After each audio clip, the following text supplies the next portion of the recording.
தையற்காரர் ஒருவர் தனது கடையில் துணிகள் தைத்துக் கொண்டிருந்தார். அவருடைய மகன் அருகில் இருந்து அவர் வேலை செய்வதை பார்த்துக் கொண்டிருந்தான். தையற்காரர் ஒரு புது துணியை எடுத்தார். அதை அழகிய பளபளக்கும் புதிய கத்தரிக்கோலால் துண்டுகளாக வெட்டினார். பின்னர் கத்திரிக்கோலை கால் அருகே போட்டுவிட்டு துணியைத் தைக்கலானார். துணியை தைத்து முடிந்ததும் சிறிய ஊசியை எடுத்துத் தலையில் இருந்த தொப்பியில் குத்திப் பத்திரப்படுத்தினார்.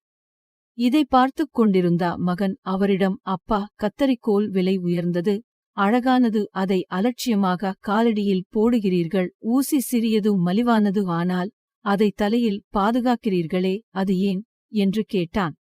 அதற்கு அவர், நீ சொல்வது உண்மை தான். கத்தரிக்கோல் அழகாகவும் மதிப்புள்ளதாகவும் இருந்தாலும் அதன் செயல் வெட்டுவது, அதாவது பிரிப்பது.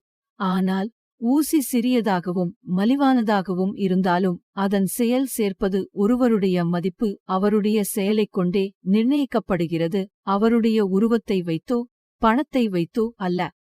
நல்லதையே செய்வோம், நல்லவர்களாக வாழ்வோம்.